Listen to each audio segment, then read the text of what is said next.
Bienvenue les filles à l'épisode 43 de mon podcast de l'anglais, votre meilleur bagage. Aujourd'hui, j'ai l'honneur d'avoir avec moi une amie que j'ai rencontrée au Costa Rica en 2019. Son nom est Nicole et elle a une histoire incroyable à nous partager et j'ai des questions bien croustillantes pour elle également durant mon entrevue avec elle. Ça va être un épisode 100% en anglais, alors prépare-toi, je te la présente de l'autre côté de l'intro.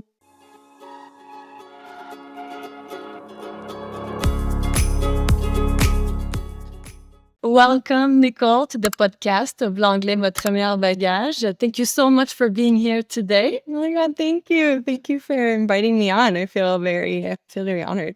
Yes. Well, when we talked about it at the gym, we were just kind of brainstorming the idea of having you on the podcast. And I felt really excited because you have such a great story to tell to my community, since you also speak two languages and you've learned your second language as an adult in a foreign country. So we're going to get into all these crunchy details very soon. But I want you today to feel 100% authentic. My community is very spiritual as well, so we can be ourselves here. It's a safe space. So I know I'm going to be asking some questions where if you feel comfortable, I invite you to open up. And I think it's going to inspire very much the community, as I have a lot of ladies that are following us, or the ladies that are taking the English trainings with us, that they dream of certain things, but sometimes it's just like that little extra that they need to hear, potentially to boost their confidence, to boost their motivation, to go for it and to dare. And I know your story will be so inspiring for them. So thank you for being here. Yeah, thank you. Yes. So let's start from the beginning. I would like you to share to the girls, where are you from exactly? Yeah, I am originally from Omaha, Nebraska. So in the very center of the United States. Nice. And you grew up 100% in English? Yep, 100% in English. My parents, though my dad is of Italian descent and has tried to kind of touch back into his culture, and his grandparents spoke Italian, he just English. That was the extent of the bilingual energy in our household. Okay. Yeah. Nice. And which second language did they teach you in school, in high school? And I did take Spanish. Okay. And so you could take Spanish, French, or German was what was offered. And I know like different countries, sometimes they start in elementary school or middle school, but we actually don't have anything offered until high school. Okay. And did you always like Spanish, or how did your relationship with Spanish start? Yeah. I feel like I took Spanish because it just made sense to me on this side of the world. You know, we have Latin America, like the rest of the Americas is Latin America, besides Brazil, of course, which speaks Portuguese, which I've dabbled in a little bit. But I was like, yeah, I think that makes sense. And just did it because I had to. Yes, of course. To be honest, yeah. Yes, the same for us. Like, we have to learn English in school, but also the way they bring it to us and they teach us to us. Like, unfortunately, we don't fall in love with the language in high school. Yeah. And that's why sometimes there's like some blockages for my women who are adults and they're learning English as a second language, and they remember all the things from high school. Yep. That was exactly how it was for me. I think when I started, everyone was like, oh, you took 4 years of Spanish in high school. So you started in high school. And I was like, really? I kind of had to start completely over, because I feel like unless you really are either immersed in it or you have a certain kind of love for it, which I feel like at that age is kind of, yeah, exactly. We're like, okay, yo, tú, nosotros, it just felt like annoying. Yes. But I did remember some things, it did help. I think the conjugations that we don't have in English, I was like, oh yeah, that's familiar. This is familiar. But I basically had to start completely over. Yeah. Okay. So when was the first time that you traveled outside the United States? Oh gosh. Where did I go? Well, my family loves travel. And so that definitely influenced my openness and my vivacity for traveling. Let's see. I think I don't really count this though. We went to Vancouver before we went to an Alaskan cruise. And so I went to, I think Canada might have been my first international, but felt very similar. I think where I actually hit like a different cultural experience. I can't remember which one came first. I think it was the Dominican Republic, went on a vacation with my family, but still it didn't feel super immersed. We did go down to this little gas station. It was like our favorite thing to do, this little like pulperia, that they had like drinks and beer, and my parents loved that. And so we would just sit at the little plastic chairs and tables and, right next to it instead of going to like a fancy restaurant. My parents are super like that. And so got to like speak to some people there. I went to Europe with my parents, so grateful that my parents exposed me to travel like that so early, and did, just a little Euro trip, France, Germany, Belgium, Italy. Oh, it was Italy. Italy was my first international trip because we took my grandpa to go to meet his family. Oh my God. Which was really, I know, me too. I know, really powerful and amazing for him. I'm really glad he got to be able to do that. And so I saw my dad in that. Now that I'm like remembering, like I'm having these memories come back, my dad, with his little book, like communicating and helping navigate as best as he could. And then I studied in Amsterdam. You studied in Amsterdam? I did. Yeah, you didn't know that, did you? Did not know that. Studied in Amsterdam for like 2 months, and that was really cool. That felt, though not quite as much of the language barrier thing, because so many Dutch speak English, and Amsterdam in particular. Yeah. Everyone is speaking English, but still it was still a cultural experience. So that's kind of how it started. Yeah, for sure. Okay. And so over there, you were speaking English mostly, and in the other trips that you just mentioned, you spoke English. So when did you start being exposed to Spanish, and when did you start traveling to Latin America? Yeah. So it's kind of, how it really started was I actually met a boy. Yeah. I met a man. Because that's honestly, people, you really want to learn a language. Find someone you like and learn their language. Because my university was very international. We had so many international students. And so I was a soccer player. I played soccer my whole life. Yeah.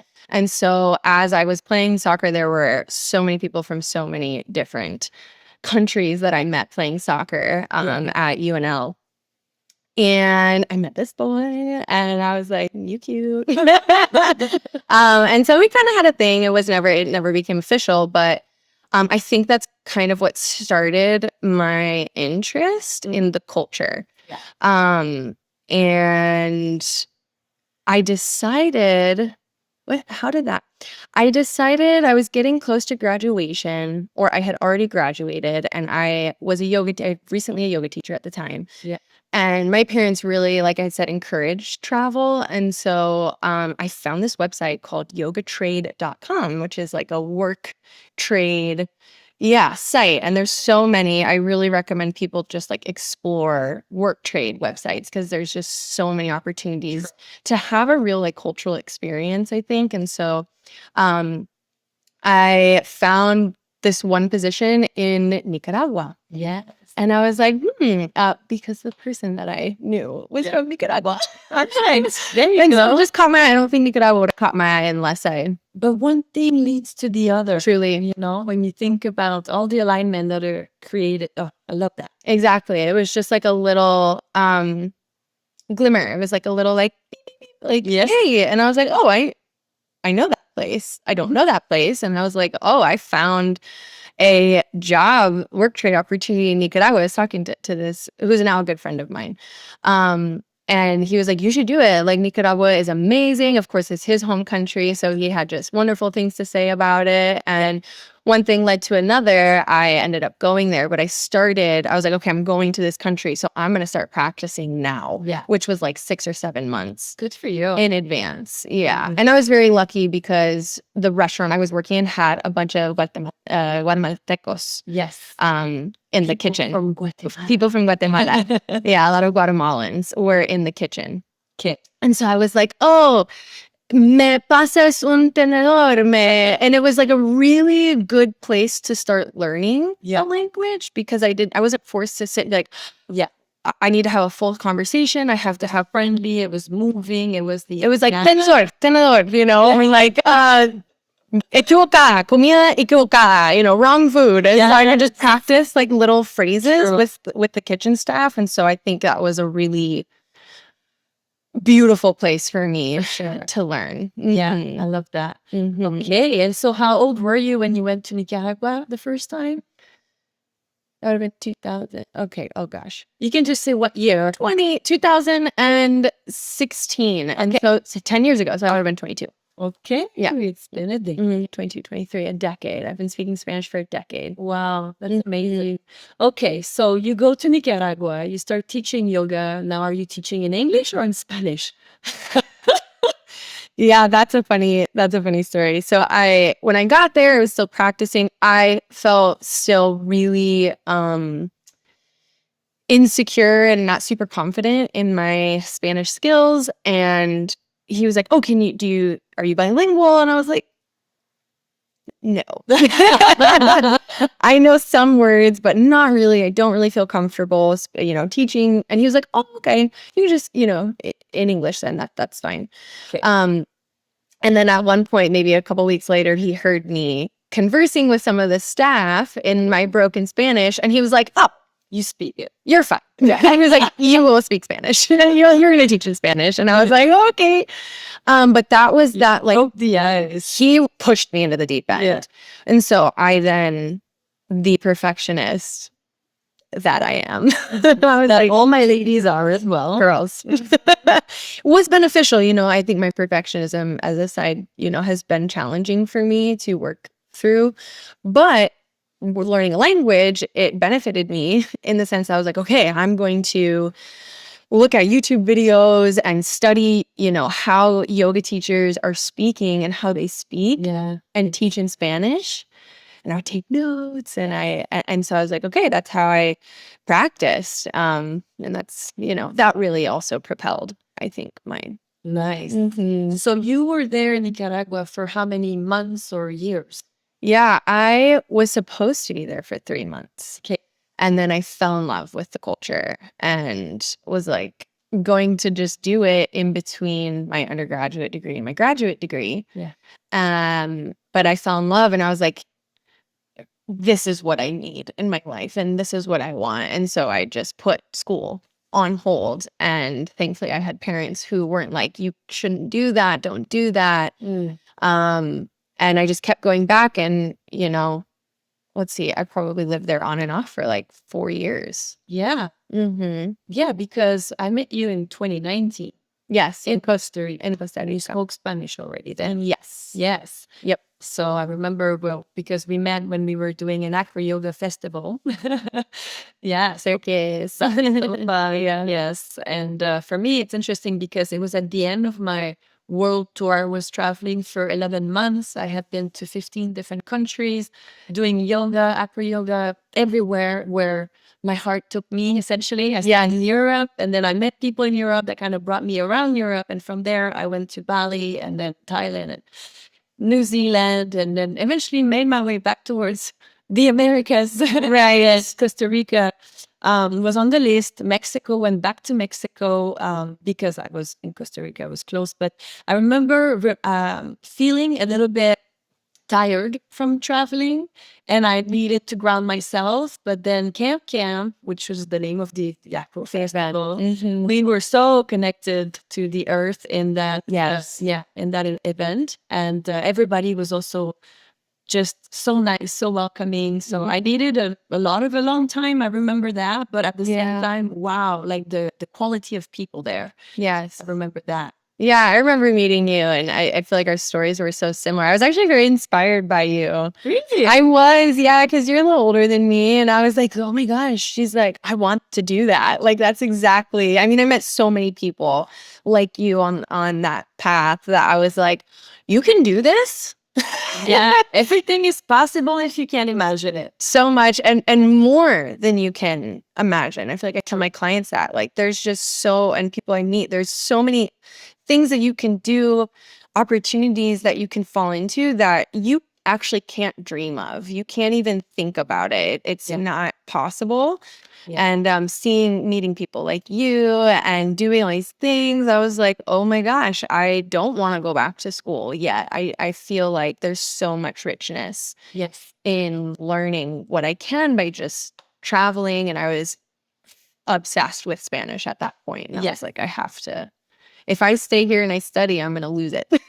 Yeah, that's often our fear, and it's so valid because when we do, like, let's say for me, when I went back to Canada and I was like only living in French, my family speaks French, my friends speak French, the city, Quebec City is in French, and I was like, where are the people who speak English? I do not want to lose it, Right.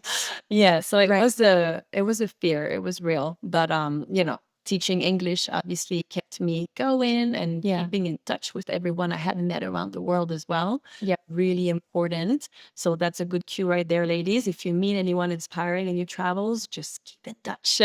That's the benefit of social media, Yes. that I've found. I keep in touch with so many of my travel friends. Yeah. And look at us now. I mean, now we live in the same city, but we could have never get to that park. I know. Remember? Yes. A few years ago, I was like, is that? I know that's true. Because I didn't know you were living here. And so, 2024, that was my first winter here.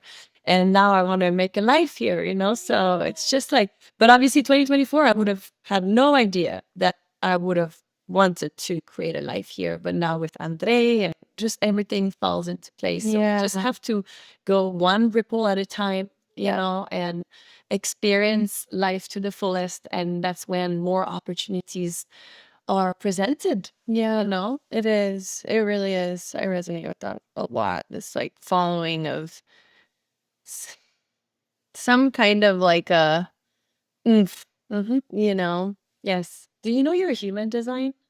I couldn't rattle it off, but in my master's program, we looked at all these different kind of like developmental theories and how you can view the human condition and your personality tests and all these different kinds. And we did do human design. I wish someone would sit down with me and look through my whole human design. Yeah. Well, but I don't. Yeah, we should. Do you do that? Because if you're going like this, I think you might have an emotional authority.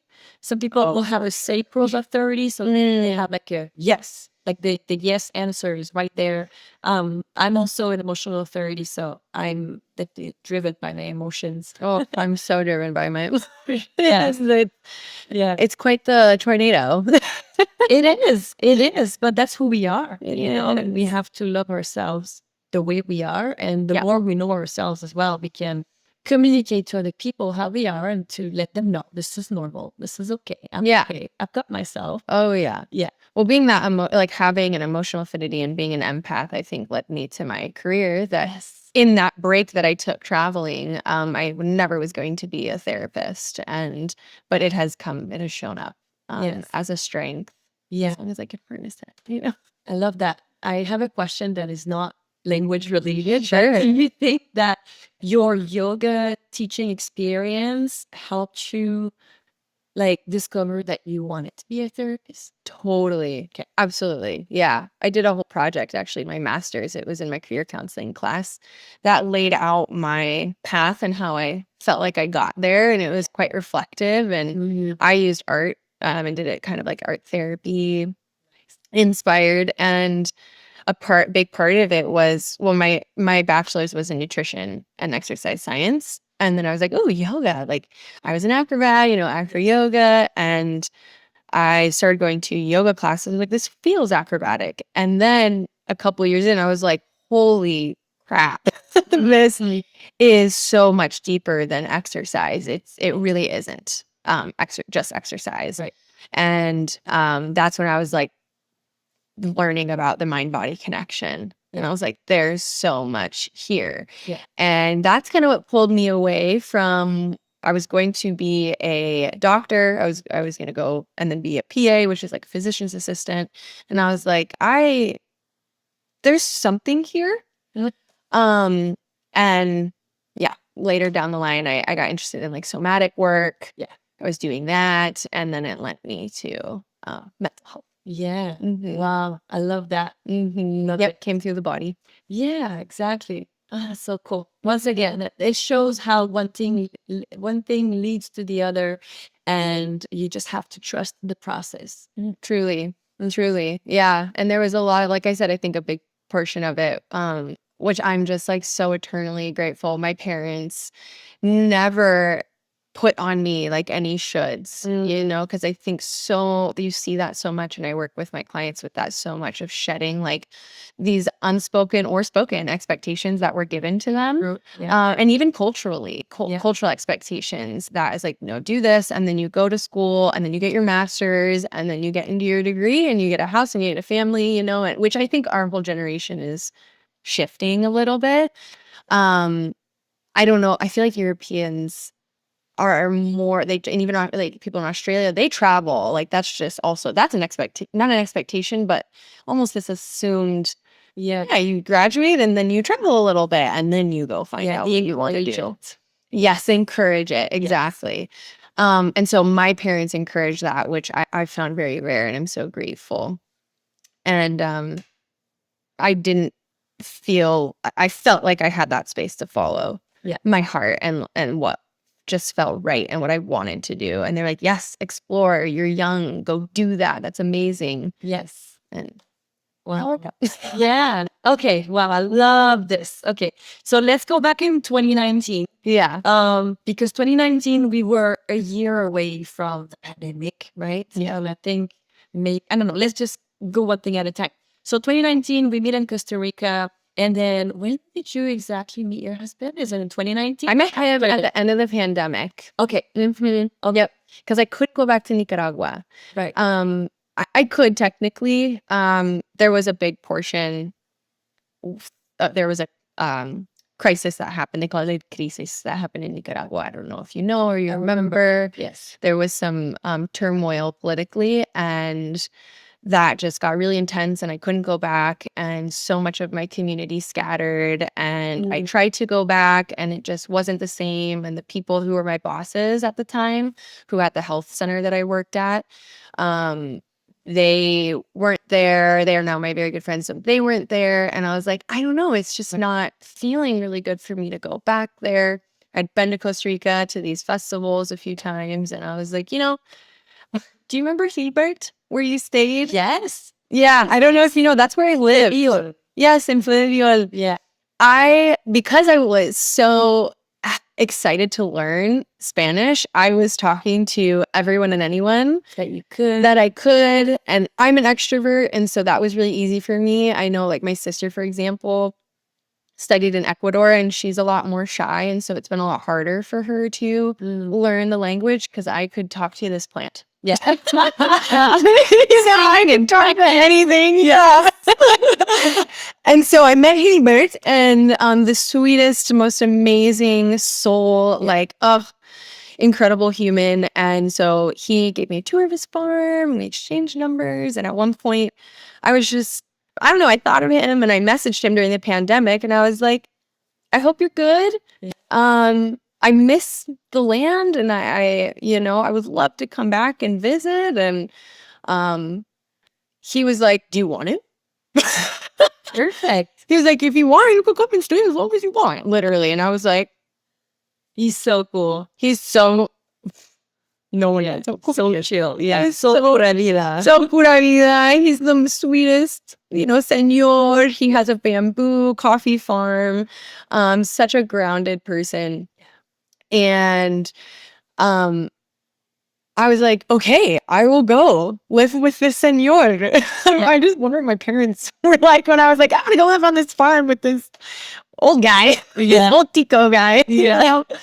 But I did it. I went and I lived. I didn't want to be in the States anymore. And I love nature, and I love the mountains. And I was like, what better place to spend the pandemic? And I just helped him on his farm. I did a work trade, and he's a great example of someone who offered work trade. If you just talk to people and you open yourself up to opportunities, he didn't post about it anywhere, but he was like, yeah, come help me with the volunteers or come help me on my farm. I painted all these things on his farm. And he was like, I'll feed you. You can live here. Yeah. I lived in a little wood box, Yeah. Most people in Costa Rica, they live up in the mountains. Yeah, you live up in the rural areas. You often live in these very humble settings, but I didn't care because I was like I was in the middle of this reserve and I could just hike the mountain. Like, it was literally on my doorstep, and that was what I needed at that time in my life. And the river also that's going down the mountain. I would meditate and just explore, and his dogs were my companions. There was definitely some times where I felt kind of lonely, and Of course, yeah. you feel that. I think, if you're all are learning a language and you want to go be immersed in a place, there was definitely hard times, and it was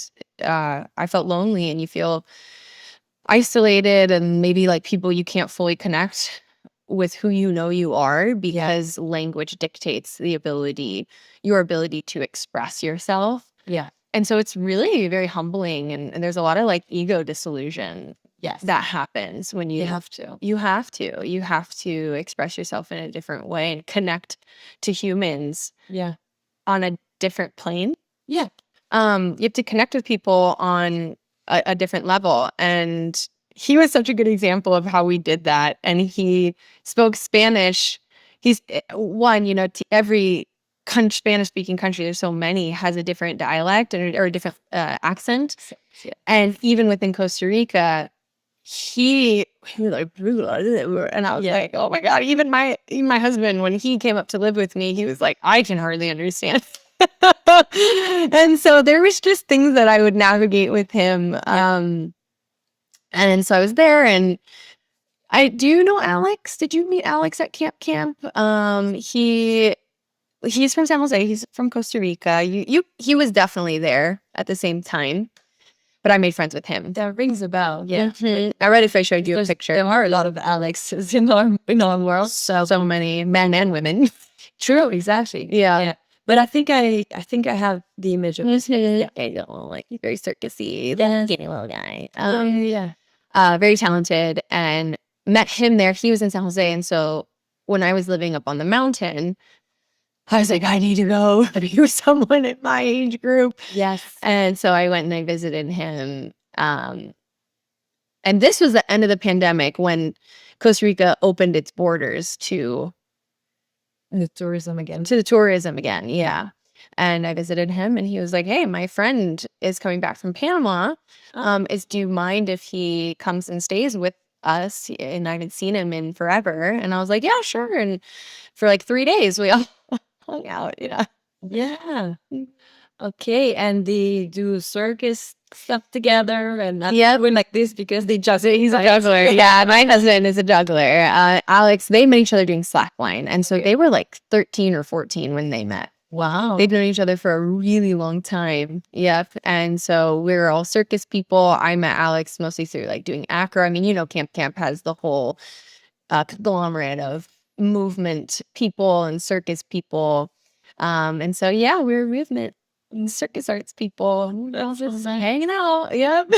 So like, okay, well, before we get into the crunchy part of the story, I want to go back in something that you mentioned, because I think that a lot of the ladies, they can recognize themselves. So when you were talking about feeling lonely, I mean, yes, it was also the pandemic. We all felt very lonely because Quebec was super strict with we had confinement, we had curfew. It was horrible. So we can definitely relate to feeling lonely, definitely. But I want to hear maybe your experience about, like, how did you go from getting by and practicing and doing your best to like, okay, I've got this, and how did you go from potentially like having this fear or not being understood, or like feeling a little bit upset that you can't be 100% yourself in your second language yet? Like, how did you bridge those two versions? Yeah, absolutely. It's a really good question.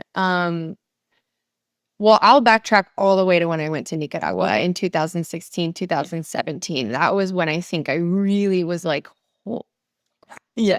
like this is crazy. I think the first, month was really exciting. Yeah. And so I didn't feel it. You have those psychological models looking at culture shock Yeah. and how it's after like 2 or 3, sometimes 4 weeks is when you hit this like dip, or this, as we say in Spanish, bajón, Okay. of when I was like, I feel so lonely. I feel like I'm not in my element. You really feel that you're not in your element anymore. You're not in what is familiar. You feel the cultural differences. Yeah. Um, You're not sure if you belong. yeah, like I just in so many different levels, that's really actually hard to explain verbally, because it's such a internal energetic feeling of disconnect or of confusion and out of placeness. Mm.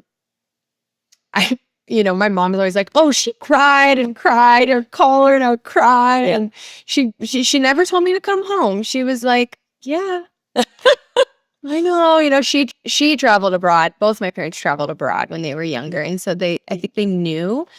And that was in a time before globalization, and I was really lucky, I feel like, because I lived in a health center. So it was like a gym, Airbnb, yoga studio, cafe, this whole little like humble wellness center. And all of the staff, I mean, Nicaraguans are so nice. I think you've been to Nicaragua, right? Yeah, they're so humble. They're so lovely, and they just love to joke. They joke with you in all the ways that they can. And so there was a few women that were in the kitchen, and I would just sit out there and listen and talk to them the best that I could, and they would help me. But there were moments where I was just like, no one knows who I am.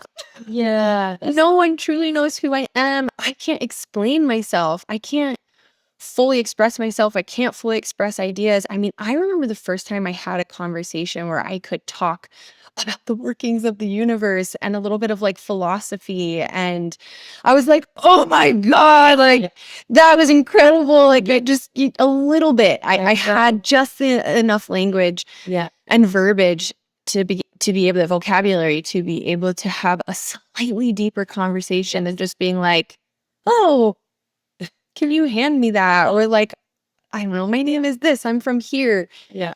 And it's just a part of it. You have to go through it. It is hard though. Yeah. And there are moments where I was like, no one knows how funny I am. And I was like, I'm hilarious. Humor in Spanish is not the same as English. Not and the it's the same. same for us. Humor in English is not the same as for us in French either. So you have to find your own humor. You have to just adapt to your friend's humor, and then you figure out your own as well. But I mean, I know I used to think the same. I was like, why am I so funny in French and nobody laughs at my jokes in English?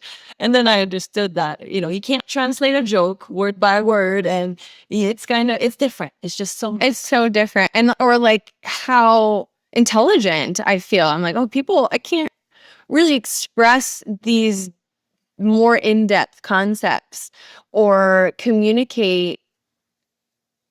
It really shows how attached we are to, how much my identity revolves around how smart I feel or how funny I feel. And so you have this massive like identity transformation and shedding. And like, I was like, I had an identity crisis, like who am I and who's my presence and how can I just like be with people and have that be enough and not feel, like I need to be able to explain these really complex subjects that I love having deep conversations with people. It is one of the ways I connect. And so I was like, okay, like what does connection mean, Yeah. But it came like slowly, and I think it made it so much richer, and my appreciation for it was so much deeper.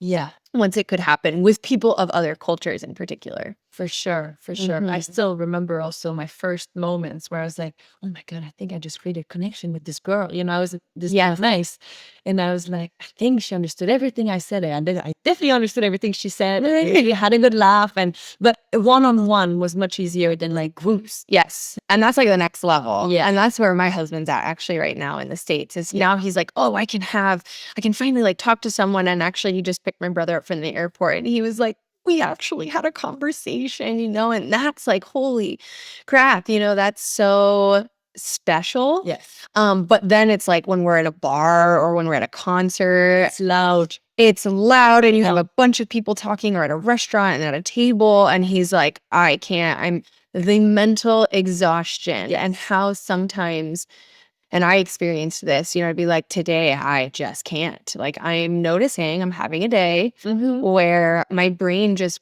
it won't process, it won't compute. The words are not coming. And that's also just a part of it, I think. You have to be like patient. Yeah, it's true. But I mean, I'm not old, but as I'm getting older, when there's a lot of noise, if there's a group of us and then there are jokes going around and I'm like, that's too much. It's too much noise, Yeah. and I'm overwhelmed and then I'm not having fun. I don't hear well. Then I'm like, did I understand well what he said? And then I'm starting having doubts. And so sometimes I kind of step back when that happens. And I'm like, you know what? When we're out of this environment, I'll go back to being social. But sometimes I have to because it's too much. It's too much. Too much information. And I can't always read on the lips depending who it is. Even though I've been speaking English since 2006, Yes. but sometimes it's just like, wow. Oh, Too much. Yeah. Too much information for my brain. And then I just retrieve and then later I pick it up. But yeah. And even more, let's say we're at Aqua Yoga and there's a class next to us, right? We're in the same space. So we're in the same space in the gym. And then the teachers next to us, they're teaching to their own group. And there's us over here. We have to listen to our teacher teaching the next move. And then you have the other bit on the ADHD, that's true. Yeah, the aerial group on the other side. But I don't think I hear them. They might be there, but I don't hear them. But listening to my teacher while the other one is talking, very loud, or they're having fun laughing, I'm like, oh my God, I'm a little bit ADHD. So for me, it's like, I need to go like this and just listen to my teacher. Yeah. Well, and we know with ADHD, the verbal processing can be a lot more challenging on top of it. There you go. I don't know if you knew that, but no, that's a thing. Yeah, that's a thing. Hearing and computing and understanding people with ADHD tend to have a little bit more challenge sometimes, especially if they're already in overwhelm or they're tired or whatever it might be. Yeah. Which good to know, how your brain works so you can have more patience with yourself, not get frustrated. Yeah, for sure. Well, that makes sense. When I go to a yoga class, I like to be in the first row. I went to an entrepreneur event 2 weeks ago and I was like, I want to be first row. Like, I don't want to be distracted by anybody else. Yeah. I just want to look at the speaker and hear what they say. Yes. And that's such good practice. I remember I would go to classes or I went to this like Congreso de Yoga, this like yoga congress. And that was really good for me to practice my listening skills and hear how people speak. And it was like, they're doing things and they're showing things. Yeah. And so I'm like, okay, I can follow because it's it's not like abstract content. Yeah. But yeah, that fatigue that comes with trying to follow in a group. Yeah. And it's such a slow process that sometimes you forget that you've improved. Yeah, that there's a bit there when we are intermediate and then we have to reach that next level of like big groups and jokes and understanding deeper meaning and conversations or, different sentences that has a double meaning sometimes, right? Then we're really hard on ourselves at that point. And some people, they give up. But you've done all of this to reach the intermediate level. Do not give up now. Right. Yes, maybe the step seems a little bigger somehow, but just keep immersing yourself, keep practicing, keep hanging out with people who speak the language, and it will come. It will. Yeah, it will. Yeah. And you just have those days. You have days where it's just not happening, and you're just really tired. I mean, for me, actually, it would often be a check-in. I would be like, wow, I am not speaking Spanish well today. Like, oh, I must be tired or I must be overwhelmed or something's going on with me. And Yeah. I'm just having a day. Yeah, exactly. And we have to be kind to ourselves. Yeah. It happens. Truly. Because we all have those days. Mhm. Yes. Mhm. Okay, well, thank you for sharing that part. Now, moving back to Yeah. end of pandemic, meeting your husband. After the pandemic, you stayed in Costa Rica because you met him, or were you traveling back and forth between the States and Costa Rica? Yeah, I definitely ended up staying because of him. So I was there. I got there in September of 2020 once the borders opened, and then met him, I think I met him in November, and then we were like running into each other at like little events and stuff like that. And I think it was December that I went over to Alex's house. Okay. Mm-hmm. And actually, it actually is kind of a funny story how we really came together because at the time, I didn't know that many people in Costa Rica. I did have I don't know if you've ever met this woman named Beth. She's from the United States. She was here around the camp, and, she knew Kirk. Yeah. But she was there. But again, I didn't know very many people. And for New Year's, I was like, what am I going to do for New Year's? Yeah. I'll go hang out with Alex. And he was like, yeah, come hang out. And so I went up there early to San Jose because I was in a different region. And it was like 3.5 hours away. And like 2 days before, he was like, I think I'm getting sick. Okay. And I think it was COVID. Yeah. I mean, we all got it. Yeah. I got it. And I was like, okay, crap, what am I going to do? And Tarki, I mean, there was another person that I knew, but wasn't going to go hang out with him. And so I messaged Tarki and I was like, hey, I'm here in San Jose and I have no one to hang out with for New Year's. And he's like, sure, I'm just gonna be in my neighborhood, like with all of my childhood friends, like if you want to come. And so I just spent New Year's with him. And I think we always joke that was, I think, when I was kind of like, oh, like, kind of cool. Yeah. And then I ended up getting sick. Okay. Yeah. I got it. I'm pretty sure I got COVID, and I was like, well, I don't want to go anywhere. And he was like, oh, you could just stay in my room in my basement, because I didn't want to go on the bus. I didn't want to travel, even with masks. I was like, and I also felt horrible. Right. And so I stayed with him for like 5 days. And he took care of you. And he took care of me and somehow didn't get it. I think he had probably gotten it prior because he worked at a resort in Panama, and they turned the whole resort into a COVID holding facility. Oh. And all the entertainment people and the servers and everything turned into people who were just taking care of all these people with COVID. He had a really bad COVID experience. Right. It was really bad. Yeah. And so pretty sure he already had it or something. He didn't get sick at all. And then when I felt finally better, I went back to the mountain. Yes. And San Isidro, queridos San Isidro, queridos. And I think he came up and visited me for a couple weeks then at some point after that. And then we were like, okay, we really like each other, and then it kind of, that's how it unfolded. I went home because you can only stay in Costa Rica for like 3 months. And so I went home and we were talking the whole time. And I'm not sure I would have went back if I think I was, I really liked it there and I really liked where I was living. But then at one point I was like, hey, do you like want to come live up here? We like each other. And if we want to pursue anything, I don't just want to come be here on the mountain with me. I'm alone and you don't got nothing to do.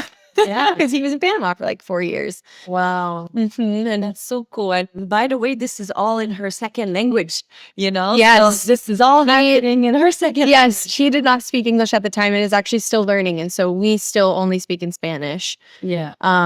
Yeah. All in Spanish. I was getting to know him. So did you, like, from when you were younger, when you started traveling, did you always feel attracted towards people from different countries? Yeah. Starting in school, I think, gosh, was it that? No, let's see. Oh, I had a stint of international men. I think once it started, I was kind of like, This is fun. this is fun and really interesting. And American men were feeling kind of boring. I think okay, yeah. They were just boring, and not anything against them at all. I think I was just looking for, when you meet someone from a different country, you're meeting a different culture, you're meeting a different way of thought, a way of being, a different spiciness with the Latins, you know what I mean? And it was so intriguing to me and just so interesting. And at that, I just didn't want to go back. I dated a Brazilian, I dated someone from the Netherlands. I dated a Venezuelan. I dated someone from Mexico. Yes. And so once I hit that college age, I pretty much didn't date any white men after, or men from the United States. Right. And I just at that point had no interest. And then I fell in love with Spanish. And then once I fell in love with Spanish, I really then had no interest in dating anyone who spoke English. Yeah. But I think I entered into it because I never probably would have dated. I remember dating someone when I couldn't speak Spanish super well, and we just couldn't connect on the level that I needed to be able to connect on. Again, I like to speak about deeper spiritual topics, world topics, cultural topics, and ponderings, life ponderings. And so at that stage, I remember kind of having a fling with someone and it fizzled. And my next fling or boyfriend that I had, he was bilingual as well. And so then we were just constantly speaking Spanglish. Nice. And he was kind of my entrance into, Yeah. dating men who then, once I spoke more Spanish, Yeah. then I was dating men who Nice. only spoke. And how is it to have a life in Spanish over there and a life in English over here? Yeah, it's crazy. It's so beautiful. Have you heard that? I think we talked at the gym about this metaphor, perhaps the blue lens, yellow lens. Was that you that I was talking? Okay, It wasn't me. it was someone else. So this is the best way I've heard people explain it, because there is an aspect that you kind of feel like you don't belong anywhere. I definitely had this. I'm sure you have felt that. Where when I went to Latin America, I was like, this is incredible. And it changed me forever. It totally changed my worldview, which in turn, because we are not separate from, our external universe, it changed who I am and how I view reality and how I view myself. And so when I went back, I just felt then misunderstood even by my own people. Yeah. Because I had been so changed. And so there's this metaphor of, okay, every country you have your different colored glasses. They're not rose colored glasses, but okay, say that I'll use my experience. I had blue glasses coming from the United States, and people in Nicaragua, Costa Rica had yellow glasses on, and that's how you see reality. Yeah. And then when I moved there, I was like, okay, I'm a little misunderstood because I come from a blue glass country and you have yellow glasses on. But then as I lived there and I integrated into that culture, because I didn't just stay hanging out with expats. I don't really like that word. Yeah. Other immigrants. Yeah. People from other countries. I was encouraged to hang out with locals. Yeah. And so I integrated deeply into the culture, and I was like, okay, then now I have my yellow glasses. Yes. I put on top of my blue glasses. Right. So I still am not, Yeah. I still am slightly misunderstood by the people of that country, because now I have green glasses. And then when I go home, I have green glasses. I don't have blue glasses anymore. Yeah. And so there is that aspect of feeling like I have two lives. I used to call Nicaragua my Alice in Wonderland world, Oh. because I had a totally different friend group. And it's not that I'm a different person, but you can have a different energy, because our language forms our thoughts and how we can express what we feel, how we can express what we see happening. Yeah. The fact that in certain, in English, we'd say oh, I am sad, or I am thirsty. Instead, a lot of things in Spanish is I have that. Yeah. I just am a person experiencing that. And so you have this different conceptualization of the human experience happening, and then how you express yourself because there's different words to grab onto is different. And so, yeah, I have that slightly different person of who I am. Actually, Alex always makes fun of me. He says, you're so like harsh and rough. And I'll be like, I'm a little bit more like, oh, fuck this in English. And then in Spanish, I'm like, oh, qué lindo, qué rico, qué rico está. And I'm like, más dulcecita. I'm like sweeter, and it's so true in Spanish. And so that's funny. And so you do have this weird sense of, I was like, I'm my Alice in Wonderland world, and this is my normal world. Yeah. That is so true. Yeah, and you're speaking about like the language. Like when I go home, let's say it's just me and my best friend, the way I speak French is so like back in the day. Like because she's my best friend from when we were like so little, right? Right. And so the way we speak to each other, there's only her that I speak Right. with. But it's funny. I'm like, oh my God. What kind of version of Andreann is that? Yeah, just like, it is what it is, right? Yeah. And it's true that in French, there will be some ways that it's a little bit harsher or, I don't know. And then for me in English, well, because it's my second language, so I will be softer or sweeter about things, things, or sometimes it's just the lack of vocabulary that will bring me towards a certain choice of words. And then from there, it will sound better. Or worse. Actually, me and my husband will get, talk about like a multicultural marriage. Yeah. Of me, particularly if we're in an argument or some kind of a discussion where we're trying to navigate something challenging, and I'm doing it in Spanish. Mm-hmm. And I've had to remind him now at this point, 10 years later, I speak Spanish so well that he will forget, that this isn't my first language. And sometimes when I'm feeling a little dysregulated or I'm overwhelmed in my mind, trying to explain how I'm feeling when I don't even really know how I'm feeling for one,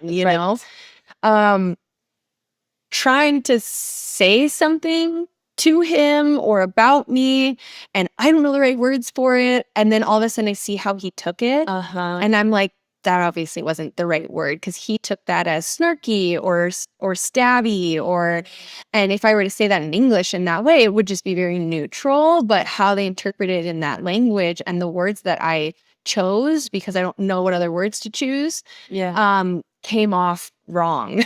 I understand. And so that's the flip side of that. You know what's interesting? Because like for me and my partner, English is our second language. So we both speak it the best that we can, but it's not our mother tongue. Right. So that's crazy. That's a whole other level of. Well, I think what we were saying the other day is that, we have less vocabulary than you in English, obviously. Mm-hmm. But when we say something, we keep in mind that it is our second language. And then we choose the best words that we can to express. Yep. And somehow there's openness to like, is this really the word that you want to say? Or, and sometimes I'll say, like, it's like in French, it sounds better, but I'll just say it this way.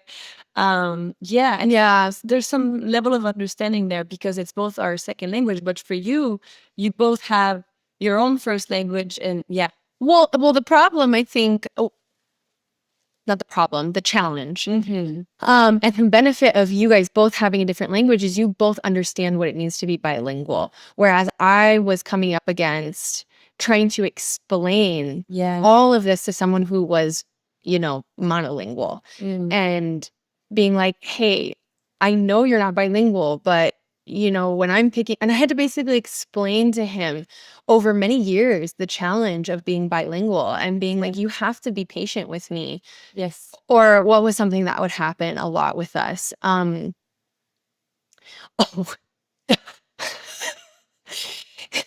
This doesn't happen anymore because I finally got on him about it. I was like, sometimes I would pause or I would be like, and he'd be like, just spit it out. And I was like, dude, no. You have to be patient with me because you are forgetting, I think, right now, subconsciously forgetting that I'm trying to navigate this in a language that is not mine. I know I speak really well, but I still, don't speak 100% fluently. And particularly, You are fluent, but we're just talking about like extra vocabulary words, yeah. emotions and feelings that Yeah. triggering the things inside from emotional wounds. So this is a whole different level. So It's a whole, I am fluent. I'm very fluent to the point where people are like, are you from Argentina?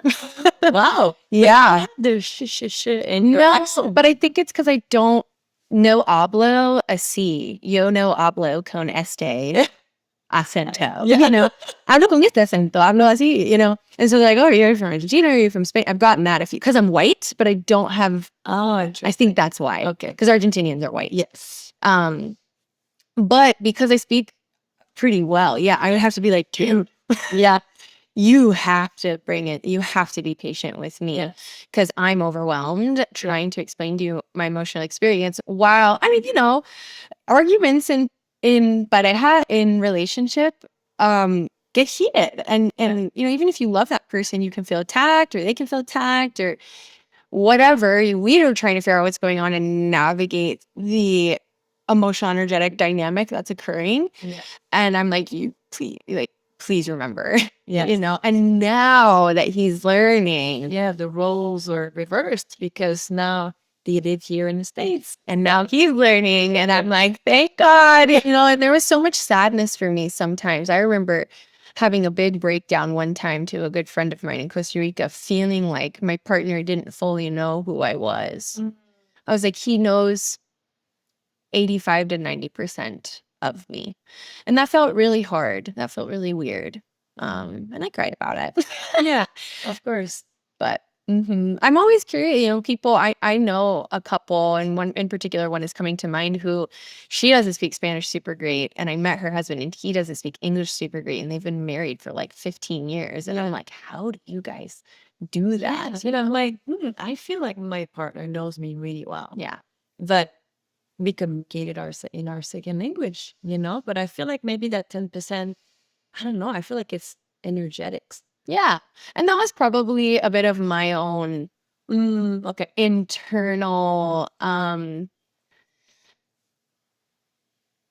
demons, darkness, shadows that I have to work with regarding my self-confidence and how I feel I need to be viewed, and the way that I feel like someone could see me fully.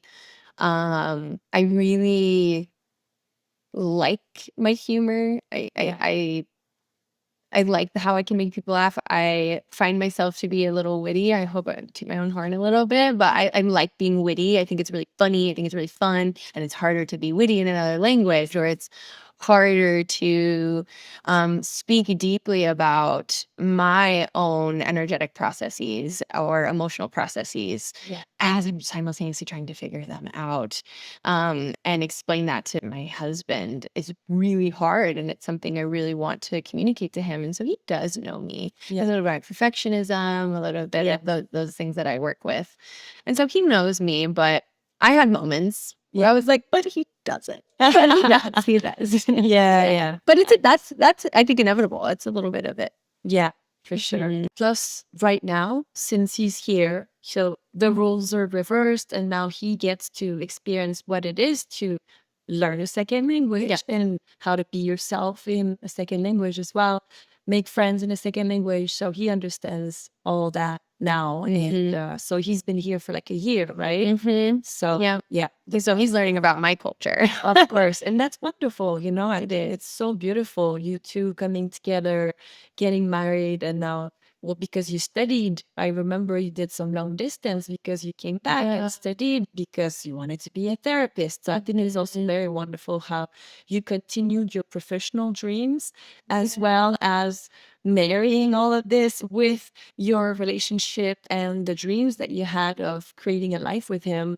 And now it all came together. Yeah, it did. It did. And it was hard. And I think so many multicultural relationships have had to navigate those, distance sometimes, or being in a culture that's not yours. And I feel so grateful that, I have been able to get to know his culture, and now he can come and get to know my culture, and we can really we share in this like bilingual, bicultural kind of experience, I think it's one of the most beautiful things that a human can do, is to not just go to a place to learn about the people, but to feel the soul of the people through their language, and like getting to know his family and his friends. And I don't know, I feel like it's something that I can say I'm so proud of myself for, that I've done, you know, and not just like learning the language enough to navigate around, which is great, you know, and even if you do that, that's so much better than so many people that go traveling, and everyone should applaud themselves for that. But I think dedicating yourself and giving yourself the time, if you can, if you are able to actually immerse yourself in the culture via the language, it's a whole other world, and it's just another depth and layer of understanding, I think, humans, that really changed it just completely transformed my life. Yes.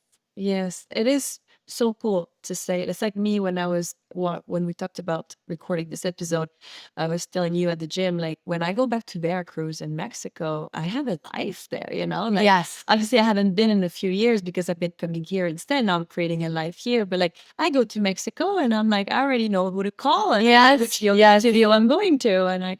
And yeah. And the other day I walked the other day, this is like my second winter in Veracruz. I was by myself walking on the beach, came across a group of friends that I had been training acro the year before with. And I was like, guys, oh my God, hello. I'm so happy to see you on the beach today. It was so random. You know, how cool is it to be in a foreign city? You're walking by yourself because I just wanted some me time by the water. And then I see people I know and I'm like, wow, I feel so local, right? Literally, it's such a cool, but that to have friends in a different country who are from that country, Yeah. it's incredible. Mhm. I think it's such a special thing that I really, it's already happening. I know more and more people are doing it with globalization and with the ability to like learn a language online or with such like easier access. Yeah. I miss my Costa Rican friends. I miss my Nicaraguan friends. You know, they touch a different part of my soul. Yes. You know, That's they really do. And my friends here, you know, when I'm there, I miss my friends here because they touch a different part of my soul as well. And, you know, having the best of both worlds, sometimes feeling like, oh, I can't have everything, you know, at once. And when I'm here, I miss that. And when I'm there, I miss that. Yeah. But I think overall, I'm so grateful, you know, and happy that I fell into that and I did that for myself. And it feels like it just happened, but I followed it, you know, Yes. and I was able to. Yeah, and this whole time you've been following your intuition and following your desires, and you didn't feel like it was the right time to go back to school. Then you stayed in Costa Rica. That's how you met Tarki. So Yeah. it's like, wow, I just love when we as women follow our intuitions and follow our dreams or desires, and we kind of let that lead the path. And it's just like, wow, so magical. When you think in hindsight about everything that happened after another, it's like, It is. it's mind blowing. It's magic. It's magic if you can let yourself fall into maybe what isn't the traditional path or feels scary, you know, and just sometimes I think back when I was in my 20s, I was like, how did I do that?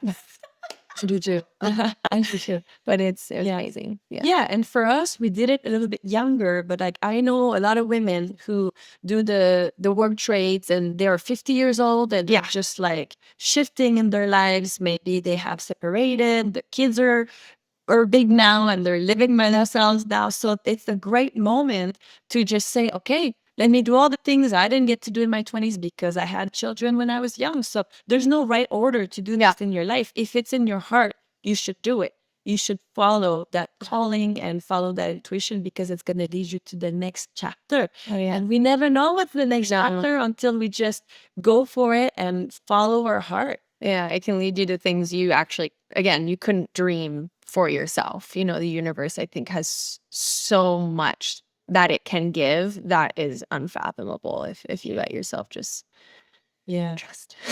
Exactly. Trust and have faith. And trust the process of learning the language because trust your resilience. Yeah, to be able to, I think. As well, for sure. Oh, I like that resilience. If there was something that you could share with my community about learning English as a second language, what would it be? Mm. The biggest thing that I tend to tell people is do not worry if you sound silly. Let yourself make a fool of yourself, laugh at yourself, try, make mistakes. You are going to sound like a child when you first start, but you have to kind of not care and just laugh. And there are some countries, there are some countries I think that are really nice about helping you learn a language, and other countries that you might find some people that maybe aren't so nice, but don't get down on yourself. And you just have to keep trying, keep doing it. You will feel silly, and it's just part of it. It is part of it. Yeah, you're sure. You'll make mistakes. It's okay. Yeah, it is okay because it's called failing forward. Because Yeah. when you make mistakes, it's because you're there and you're Trying. practicing and you're trying, and then you learn from your mistakes. Somebody who doesn't speak, of course, they're not making any mistakes because they're not even speaking. They're not even trying. So anyway, I always tell my ladies, like, don't compare yourself to others. Compare yourself to the version of yourself yesterday. This is the only comparison that you're allowed to make. Yeah. And there's no point of comparing ourselves with other women in the community or when you're traveling. We all have different paths and different stories. Yeah. And yeah, did you find that sometimes you were comparing yourself to other expat who were speaking Spanish as well? Oh yeah. And I struggle with comparing myself in general in life, and I have to work. I think so many of us do, I remember watching people being like, "Oh my God, she speaks Spanish so good. Like, I'm just frustrated. I want to be able to speak that well." But it will come, and it did. It came because I didn't stop, and I think my love for the country and the countries that I went to kept propelling me forward. And definitely a lot of comparison, and just that feels like it's so out of my reach that I can get there and be that fluent. But here I am on this podcast talking about Yes. how fluent I am, and I have a husband that doesn't speak Spanish. So it will happen if you dedicate yourself to doing it, and don't give up. Yeah. And I think it's just human, everything that you're expressing. I've felt that with English as well. When I first learned, I was 18 years old. I was joining Disney on Ice. I cried a lot, calling my mom Yeah. also. Yes, very much. And it took, let's say, 3 months to really have the confidence of having conversations. But then I wasn't able to have conversations with British people or Australian people. Yes. So at first I was just like, Yes. not you guys. I'm gonna focus on the Canadian American accent. Oh my God. I even ran into a Cuban that I tried to help at AutoZone the other month. And my husband was like, "You should help him. Like, he's struggling." And he started talking to me, and I was like, "Can I help you?" I didn't know what you're saying, all these different accents. And some people you're like, "Oh my God." And then what I've been telling my husband is like, don't feel ashamed to be like, I'm sorry, what did you say? I didn't catch that. Or sorry, I don't understand. I'm still practicing English. Like, for some reason, he has a lot of shame around saying that. And it prevents him from speaking. It just blocks. And I mean, again, I'm not a shy person. So I was like, didn't catch that. I mean, I didn't say that in Spanish, obviously, but I was like, "I'm sorry, no entiendo, más lento, slower." And don't be ashamed to say that. It's just a part of it. Yeah. And at the end of the day, like, when you're trying to speak the other person's language, you should feel proud. Yeah. You should feel like, okay, well, I feel like I'm the one stepping further. Yes. I'm meeting you where you are. Yeah. And so I think there's a lot of pride to take in that. Oh. Yes. And sometimes we forget and we do feel shame. And this is a topic I have with my ladies often as well. We have to transform that energy and really change that lens. Yes. Oh, you do. Because I think it's such a noble human thing to do, such a beautiful thing to learn another language. And I have usually gotten really good feedback from people when I was trying to speak their language. And they felt very touched. I think, you have always the chance of running into someone who's really rude and derogatory, and that's awful. But if you do, I don't let that get you down, because most people will be appreciative, I think, at the end of the day. Yeah, for sure. And I think anyone should be so proud of themselves, especially learning in adulthood. It's a lot harder. And even if you have an accent, like, You're doing good. I think that's like, a way. I also, I'm really passionate about not perpetuating like colonizing energy. And I think what's one of the best ways, I mean, I know learning English is, it's a little different going to English versus English to Spanish. I mean, Spanish with colonizers as well. So. Yeah. But I think just what I'm trying to get to is the respect for another culture. Yeah.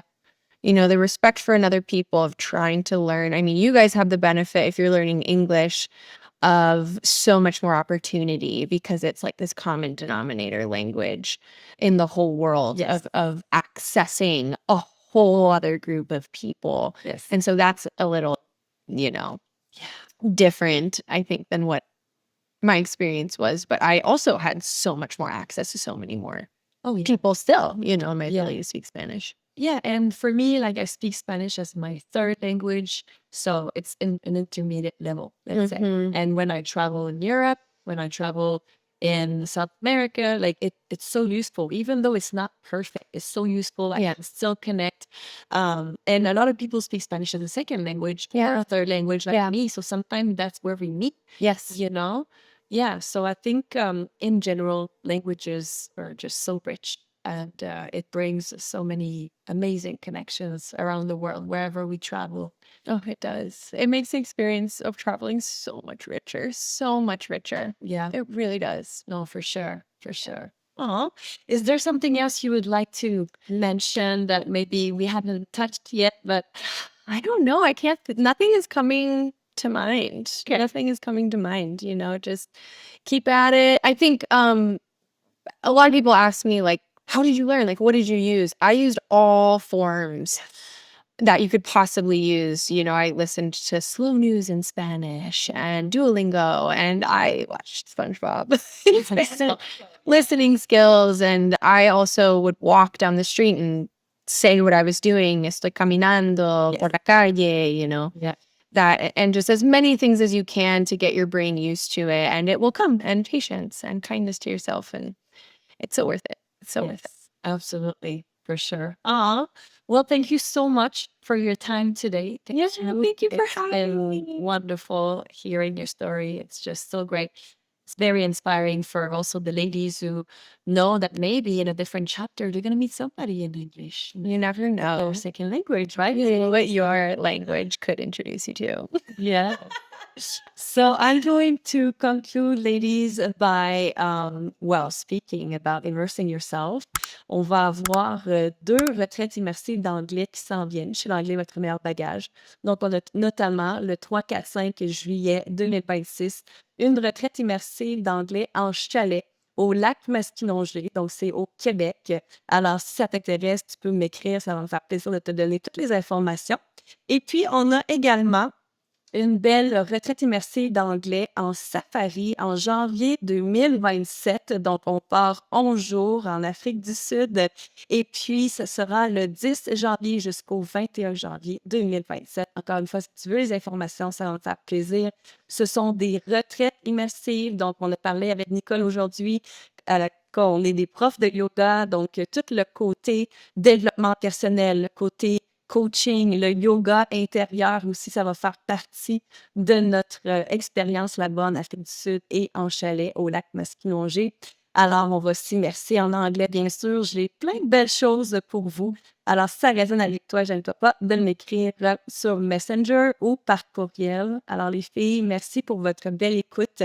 Et puis, pour la partie de la communauté de l'anglais votre meilleur bagage, que vous êtes membre, que vous avez participé à une formation intensive d'anglais avec nous par le passé, tu peux m'écrire pour recevoir un exercice de compréhension orale suite à l'épisode 43 d'aujourd'hui. Donc, je compte sur toi pour que tu m'écrives là-dessus. Et puis, je vous souhaite une magnifique journée. On se revoit bientôt, les filles. Thank you, Nicole. Merci beaucoup. Bye.